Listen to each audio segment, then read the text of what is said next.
कासरडोली येथील शेतकऱ्यांच्या जमिनी अतुल सोनावाला या भूमाफियांतर्फे हडप केल्या जात आहेत।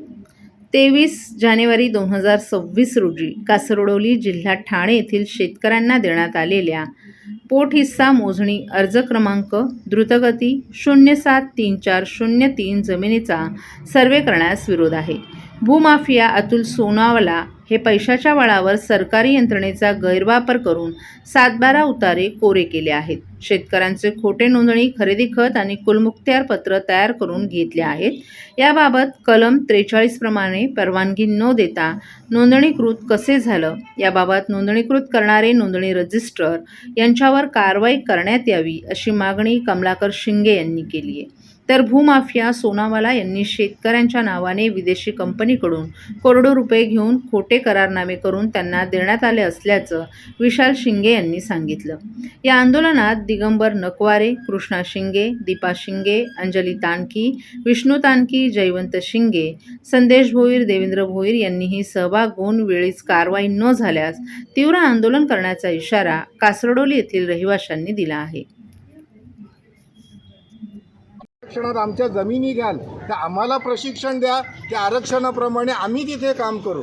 आमच्या नावाने ॲग्रीमेंट करून द्या की तुमची जागा आम्ही अधिग्रहण करतोय, ज्यावेळेस ते कारण संपेल तेव्हा ती जागा तुम्हाला परत करण्यात येईल। जशी आमची गुडलक कंपनी आहे ती गाववाल्यांनी दिलेली जागा आहे, आज कंपनी त्या जागा बिल्डरांना विकून जाते, गाववाल्यांना त्यांची जागा का परत केली जात नाही? जर का आमच्या जागा घेत असाल तर ज्यावेळेस आरक्षणाचं कारण संपेल त्याच्यानंतर ते आम्हाला परत केल्या पाहिजे। ज्या कारणासाठी आरक्षण आहे त्याबाबत आम्हाला प्रशिक्षण द्यावं, आमच्याबरोबर करार करावे आणि आम्हाला तिथे कामधंदा मिळवून द्यावा। जसे आमचे हळदी, लग्न, जत्रा जे आमचे पारंपरिक प्रोग्राम आहेत, जे आम्ही कार्यक्रम वर्षानुवर्ष करत आलेलो आहोत, त्याच्यासाठी आम्हाला वेगवेगळे जे आरक्षणाचे पट्टे निदान 1-1 एकराचा 4-4 तरी आमच्या गावामध्ये पट्टे ठेवावे की जिथे आम्हाला आमचे कार्यक्रम सादर करता येतील। अशा प्रकारे जर का आरक्षणाने आमच्या जागा घ्यायच्या तर पहिल्यांदा आमच्या रूढी परंपरा, आमचा रोजगार ह्याचा विचार व्हावा। बिल्डरांना सोयीचे असे आरक्षण टाकू नये आणि आमच्या जागा 7/12वरून कोऱ्या केल्या जाऊ नये। स्थानिक भूमिपुत्रांचा स्थानिक भूमिपुत्रांचा कोण म्हणते देणार नाही, कोण म्हणते देणार नाही, नागरी कोली एक जुटीचा, नागरी कोली एक जुटीचा, जमीन आमच्या हक्काची, जमीन आमच्या हक्काची, शासन प्रशासनाचा निषेध करतो आम्ही निषेध। दादा काय सांगाल तुम्ही ह्या शेतकऱ्यांच्या जमिनी संदर्भात? बघा आता तुम्ही समोरच बॅनर लावलेला आहे, ही आम्ही वंशपरंपरागत 70 ते 80 वर्षापासून शेतीभाती करत आहे। त्यानुसार आमचं फेरफार पडलं 378 नुसार 1956ला।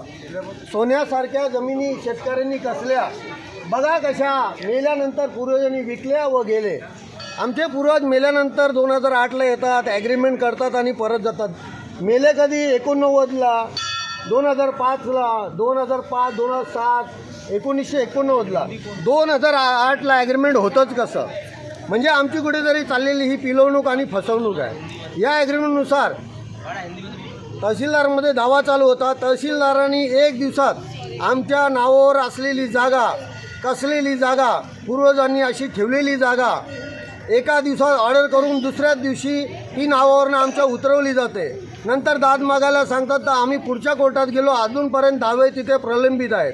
त्याच्यानंतर तहसीलदारांविरुद्ध आम्ही एक रीट पिटिशन दाखल केले हायकोर्टामध्ये, तिकडनं पण ऑर्डर आली।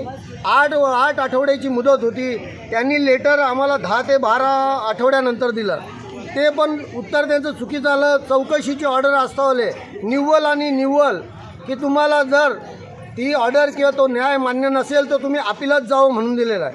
हायकोर्टाने स्पष्टमध्ये ऑर्डरमध्ये नमूद केलेलं आहे का तहसीलदारांची चौकशी होऊन आदेश आमच्या कोर्टासमोर आणावे।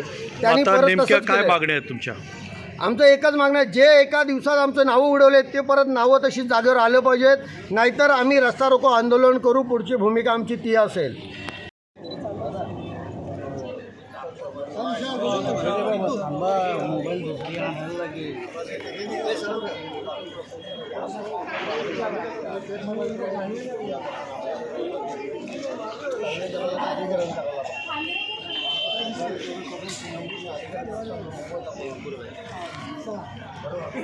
कासार वडवली शेतकऱ्यांच्या जमिनीचा हा विषय आहे, जरा काय सांगाल त्याच्यावर?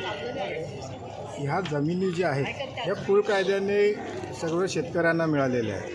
आज परिस्थिती अशी आहे की काही ना काही कारण देऊन शेतकऱ्यांच्या सगळ्या जमिनी नावावरून सातबाऱ्यावरून कोऱ्या केल्या जात आहेत आणि ते बिल्डरांच्या नावावर करून त्याच्यावर आरक्षण टाकून आणि प्रत्येक शेतकऱ्याला भूमिहीन करायचं काम आज या प्रशासनातर्फे चालू आहे. ह्या जमिनी 1956 सालापासून गावकऱ्यांच्या नावावर सातबाऱ्याला आहे. कोणतरी एक सोनावाला नावाचा बिल्डर येतो, जो एका विदेशी कंपनीबरोबर करार करतो. करार करून त्यांच्याकडनं एकूण 66 करोड ते 100 करोड रुपयापर्यंत त्यांच्याकडनं पैसे घेतो. पैसे घेतल्यानंतर आमचे जे पूर्वज होते, जे मेलेले आहेत ऑलरेडी, त्यांच्या नावाचे खोटे ॲग्रीमेंट करार करून त्या कंपनीला देतो.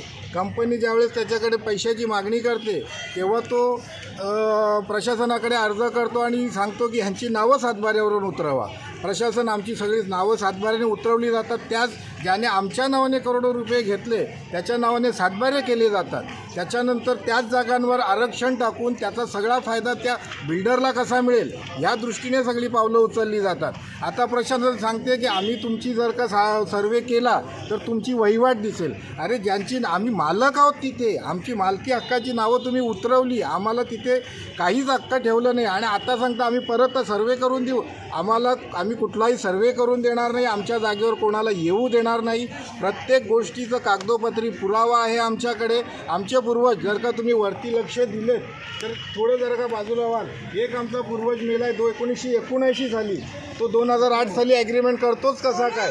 दुसरा मेला आहे फेब्रुवारी 2008ला, तो एप्रिल 2008ला व्यवहार करतोच कसा काय. म्हणजे आम्हाला मूर्ख समजता का? तुम्ही लक्ष द्या आणि वरती बघा, आमच्या सगळ्या शेतजमिनी आम्ही अजून कसतोय. आताही तुम्ही गेलात तर सगळी शेती लावलेली आहे. ते ज्या फेरफारने आमची नावं लागली तो आदेशही इथे जोडलेला आहे. थोडक्यात शेतकऱ्यांना भूमिहीन करून वेगवेगळी आरक्षणं टाकून आमचे हक्क नाकारले जात आहेत. याच्यासाठी आमचा तीव्र विरोध आहे. आमच्या जमिनी आमच्या नावावर राहू दे. त्या प्रशासनाशी काय जे काय देणं आणि जो काय प्रशासनामध्ये कोणाबद्दल तुम्हाला हा सर्व आक्षेप आहे? आम्ही प्रशासनामध्ये जे कोणी आरक्षण टाकणारे आहेत, खास करून आमचा त्यांच्याविरुद्ध आक्षेप आहे. आरक्षण टाकताना स्थानिक जे आहेत त्यांना विचारात घेण्यात यावं. कारण इथे जे आम्ही पूर्वीपासून स्थानिक आहोत, आमच्या काही रूढी परंपरा, आमची उत्पन्नाची साधनं आहेत, त्याचाही विचार झाला पाहिजे. जसं आमचे खास उत्पन्नाची साधनं शेती आणि मत्स्य व्यवसाय होता. 80-90च्या दशकात आम्ही चांगल्यापैकी वीटभट्टीचा धंदा करायचो, रेतीचा धंदा करायचो.